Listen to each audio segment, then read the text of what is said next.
हाय, હું દર્શના છું અને આજે હું તમને બતાડીશ મોગલાઈ ગોબી લાજવાબ। આની માટે મેં કોલીફ્લાવર લીધી છે, તમે બ્રોકોલી પણ લઈ શકો।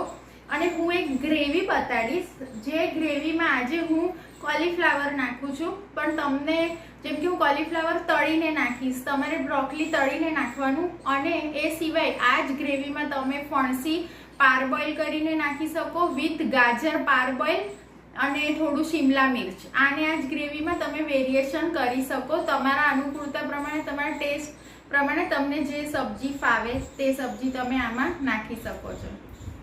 તો હવે આપણે આના પહેલા ઇન્ગ્રેડિયન્ટ્સ જોઈ લઈએ। ઇન્ગ્રેડિયન્ટ્સ કેવા છે કે સૌથી પહેલા જોશે 3 ચમચી ઘી, પછી 3 ચમચી તેલ, પછી તમને જો આ જોશે આમાંથી રોજના મસાલામાંથી જોશે જીરું, હિંગ, હળદર, બસ આટલું જ જોશે રોજના મસાલામાંથી। પછી જોશે તજ, લવિંગ, તજ 2-3 ટુકડા, લવિંગ 2-3, પછી તમાલપત્ર, પછી જોશે જાયફળ 1 નાની ચમચી, શેકેલી વરિયાળી ક્રશ કરેલી 2 નાની ચમચી, કસૂરી મેથી 2 નાની ચમચી, ગરમ મસાલો 3 ચમચી, પછી કાશ્મીરી લાલ મરચાંની પેસ્ટ 3 મોટી ચમચી, પછી જોશે આ કાંદા છે, 2 કાંદાને તમારે બાફી લેવાના, પછી એને ક્રશ કરી દેવાના। પછી જોશે 2 ટામેટાની પ્યોરી, જે ડાયરેક્ટ ટમેટું લેવાનું, ચોપ કરીને એને મિક્સચરમાં ક્રશ કર્યું। પછી જોશે તળેલું કોલીફ્લાવર, જે પેલા કોલીફ્લાવર સુધારવાનું, પછી તમારે એને છે ને ઉકળતા પાણીમાં 5 મિનિટ રાખવાનું, પછી એને સ્ટ્રેન કરી દેવાનું, અને પછી આ કોલીફ્લાવર કોરું થાય ને એટલે તમારે એને તળી લેવાનું। પછી જોશે 3 ચમચી મલાઈ, અડધી વાટકી દૂધ, આદુ મરચાં લસણની પેસ્ટ જોશે 3 ચમચી, પછી જોશે કાજુની પેસ્ટ લગભગ 2 ચમચી, અને મિલ્ક પાવડર જોશે 2 ચમચી, બરાબર। તો હું મિલ્ક પાવડર લઈ લઉં।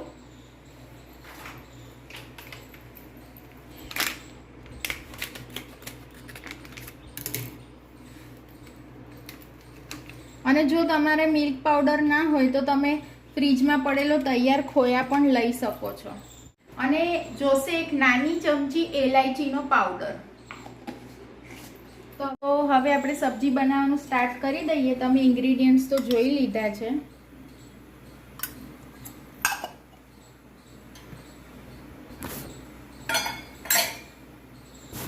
આપણે લીધું 3 ચમચી ઘી, 3 ચમચી તેલ,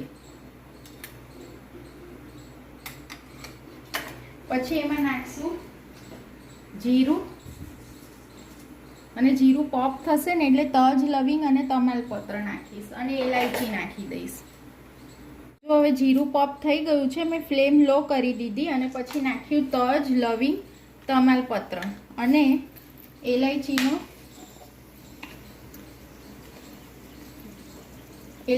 1 નાની ચમચી એલાયચી। પછી આપણે નાખશું જો આ તજ, લવિંગ, એલાયચી, તમાલપત્ર આ સોટે થઈ ગયું। હવે આપણે નાખશું આદુ મરચાં અને લસણની પેસ્ટ 3 ચમચી,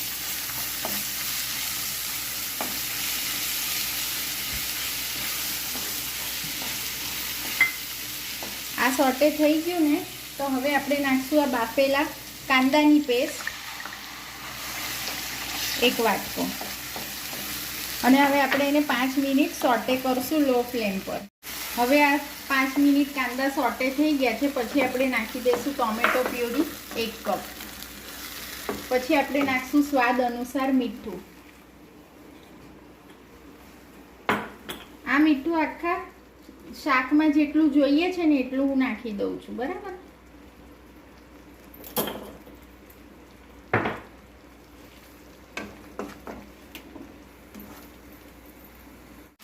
હવે જો આમાંથી છે ને તેલ છૂટું પડી ગયું છે, એટલે કાંદા ને ટમેટા સોટે થઈ ગયા છે। તો હવે આપણે આમાં એડ કરશું શેકેલી વરિયાળીનો ભૂકો 2 નાની ચમચી, પછી એડ કરશું કસૂરી મેથી 2 નાની ચમચી, પછી એડ કરશું ગરમ મસાલો 3 ચમચી, પછી એડ કરશું જાયફળ 1 નાની ચમચી, જાયફળનો ભૂકો, પછી આપણે એડ કરશું આ કાશ્મીરી લાલ મરચાંની પેસ્ટ,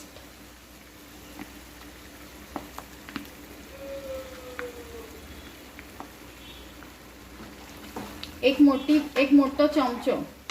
પછી આપણે એડ કરશું હળદર અડધી ચમચી, હિંગ અડધી ચમચી. પછી આપણે એડ કરશું થોડુંક પાણી, સમજો અડધી વાટકી. પછી આપણે એડ કરશું કાજુની પેસ્ટ.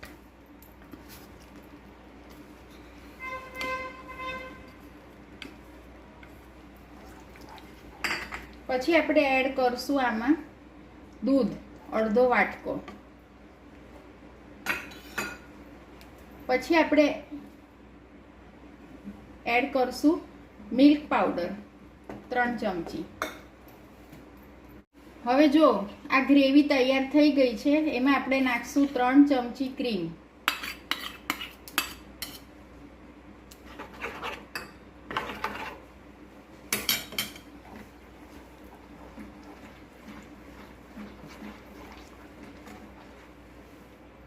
હવે જો આ બેઝિક ગ્રેવી છે જે તૈયાર થઈ ગઈ છે.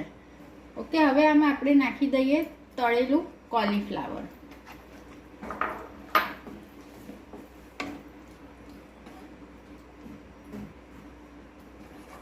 અને હવે આપણે આને 5 મિનિટ લો ફ્લેમ ઉપર સબ્જીને તૈયાર થવા દેશું, મિક્સ થવા દેશું, બધા મસાલા ચડવા દેશું. બરાબર. અને તેલ છૂટું પડશે ને એટલે સબ્જી રેડી. પછી આપણે એને સર્વ કરશું નાન સાથે, જીરા રાઈસ સાથે, તમને જેની સાથે ભાવતું હોય. જો હવે તમે જોઈ શકો છો કે તેલ છૂટું પડી ગયું છે, તો આપણી સબ્જી રેડી થઈ ગઈ છે, મોગલાઈ ગોબી લાજવાબ. તો હવે ફ્લેમ ઓફ કરી દઉં અને સર્વ કરશું આપણે હવે એને. તો બસ હવે આપણે એને સર્વ કરીએ.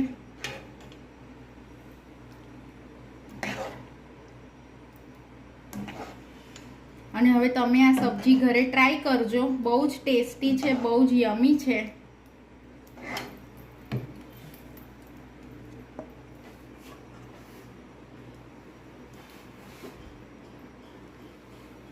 જો આ છે મોગલાઈ ગોબી લાજવાબ જે રેડી થઈ ગઈ છે. હવે તમારે તમારા ઘરે ટ્રાય કરવાની છે અને મને કમેન્ટ્સમાં રિવ્યૂ લખવાના છે. અને મારી ચેનલને લાઈક, શેર અને સબસ્ક્રાઈબ કરો. By. Have a nice day. Bye.